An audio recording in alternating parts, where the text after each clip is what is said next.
जय श्री कृष्ण बच्चों, कक्षा 4 में आज आपका फिर से स्वागत है। आज हम पाठ 3 कैसे जानूं को आगे अध्ययन करेंगे।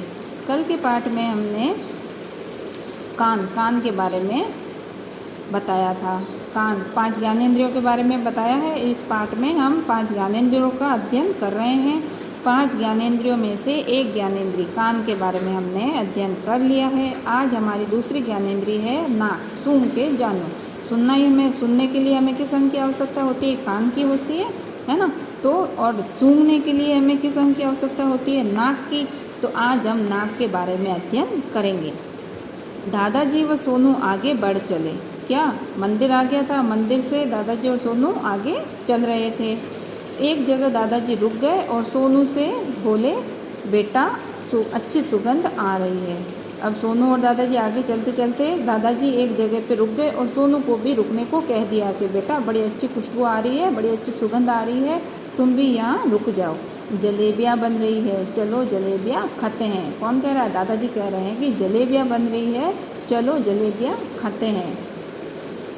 आपको चित्र दिखाई दे रहा है। चित्र में हलवाई बैठा है, मिठाई की दुकान दिखाई दे रही है ना। खूब सारी जलेबियाँ हलवाई बना रहा है। दादाजी और सोनू जलेबियाँ लेने की तैयारी कर रहे हैं। गुलाब जामुन, रसगुल्ले, चक्कियाँ, सब बहुत सारी मिठाइयाँ हमें दिखाई दे रही है। तो दादाजी जलेबियाँ खाने को बिल्कुल तैयार खड़े हैं और सोनू को भी खिलाने के लिए तैयार हैं।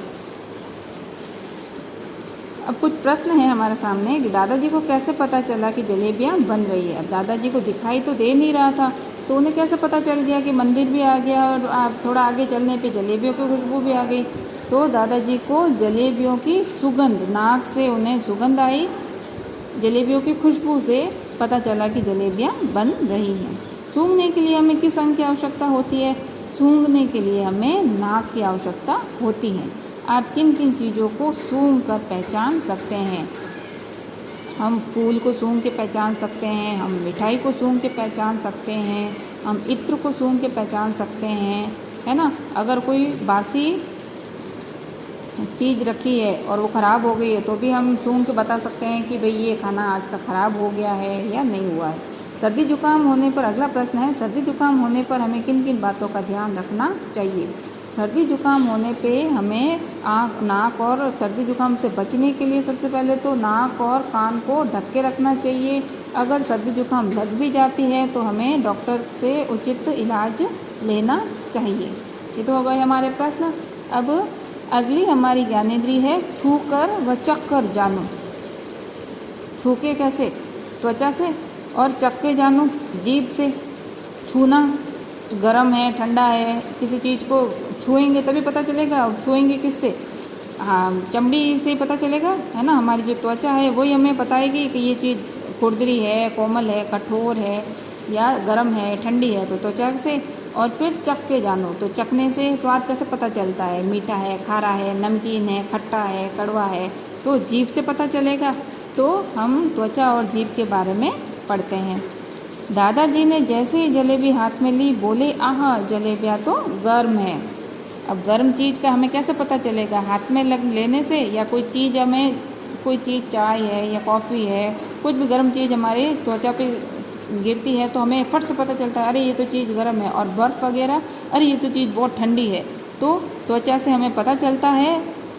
हम छू के पता लगा सकते हैं कि ये चीज़ कठोर है, कोमल है, खुरदरी है, कांटेदार है, गर्म है या ठंडी है।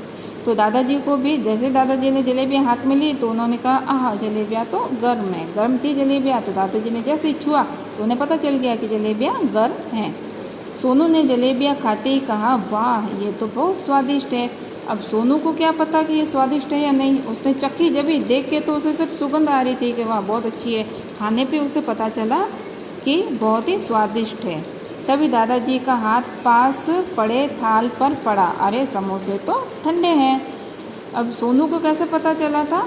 सोनू ने चखा था, उसको जीभ से पता चला कि जलेबी बहुत ही स्वादिष्ट है, बहुत ही अच्छी है। तभी दादाजी का हाथ पास पड़े थाल पर पड़ा। बड़ा सा थाल था, उसमें समोसे रख रखे थे, तो समोसे शायद पहले बना के रख दिए होंगे तो ठंडे हो गए होंगे। तो जैसे दादाजी ने हाथ लगा के छुआ, समोसों को, तो दादाजी को ठंडे लगे। पहले जलेबी क्या लगी, गर्म लगी, तो गर्म का एहसास हुआ उन्हें, और समोसे ठंडे थे तो उन्हें ठंड का एहसास हुआ कि भाई समोसे तो ठंडे हो गए हैं। तो हम छू के किसी वस्तु को छू के पता लगा सकते हैं कि ये वस्तु गर्म है या ठंडी है।